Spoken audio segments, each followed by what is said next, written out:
And welcome everybody to the Utah Jazz postgame report. I'm your host Addison. Along with me is my good friend Blake, my partner on the Jazz Tunnel, and we are here to break down the Jazz 116-92 win over the Atlanta Hawks. The Jazz pick up their fourth straight win as they start. Well, they don't actually start a homestand. They were home for one game. They're back on the road against Denver, and then they have a homestand coming up. But the Jazz, coming off a 6 game road trip, won the final three and win the singular game at home. A dominant performance over the Hawks, really. Absolutely. I mean, you really look at it top down. The Jazz just had good games from basically everybody. Mie Oni even had a pretty solid game with 6 points, and Niang also had a really good game with 10. But if we dive deeper into this box score, we really see the effect that Mike Conley has. So plus 30 on the night for Mike Conley. He had 15 points and he had 8 assists. I mean, it's not, and you don't see a lot of things like that pop up on the stat sheet. A plus 30 is very important, but it's the things that he doesn't do. He doesn't make bad passes, he doesn't take unforced shots. It's all that kind of thing.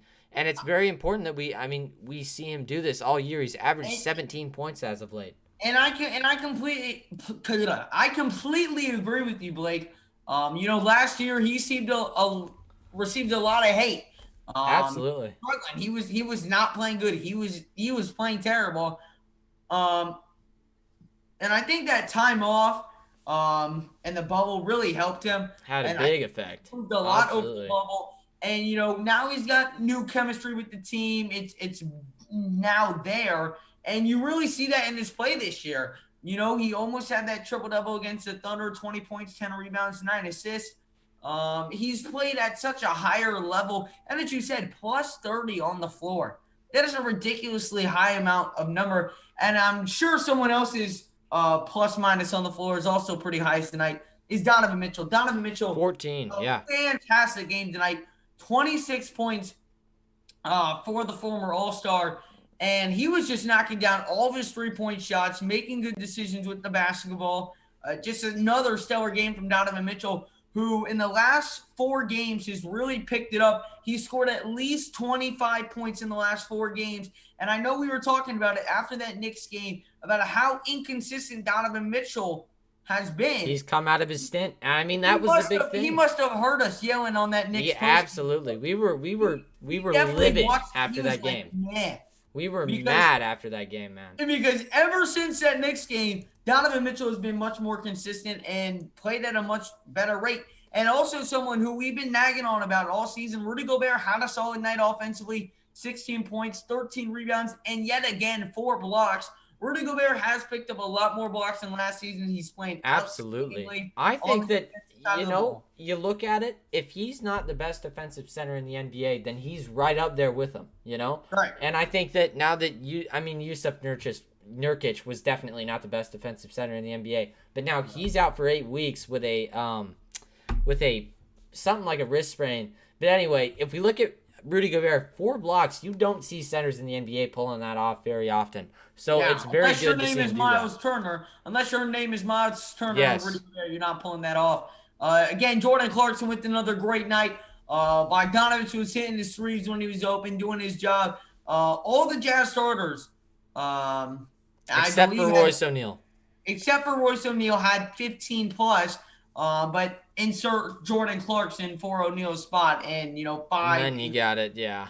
But Royce O'Neal actually played the most minutes on the team tonight, and that's because he has that 3-and-D ability to guard guys like Trae Young. Absolutely, and actually, the Jazz held Trae Young to an insane 4 points. He made one basket. 1 for 11. That one basket was the transition layup. That's all. That's all we help. That's incredible. You do not see teams hold Trae Young, out of all people, to 4 points. And that's outstanding defense. It's that 3-and-D aspect. We get that through guys like Royce O'Neal. We get it through Mie Oni. They both have that similar body type where they're able to hit threes. They're lengthy, but it's very good for the Jazz to have that ability to guard those stars, and that's why we see them win games a lot of the time against guys like Damian Lillard and all of that. Yeah, and we shut down Damian Lillard tonight, and know who we're gonna have to stop? Jamal Who? Murray on Yeah, Sunday. Jamal Murray is going to be tough, Because but we but know, everybody knows. I don't even have to say it. Everybody knows we struggled guarding him in the playoffs. we That did. was But we you all know really that. look at it, but the year before that. So we look at before the bubble. Before that, Jamal Murray was actually only a 16 point per game player. And And you wouldn't think so because his performance now is so much better. absolutely. But listen, we're gonna have to shut him down. And this is an important game for me personally because I am still so mad about what happened last year in the playoffs. I I want to smack him. I want to win my 20 Absolutely. plus. It's very Let's important that we keep come that out and win play a streak. really good game. Let's keep that win streak rolling. Let's make it 5 in a row. And then we've got 2 games against the Pelicans.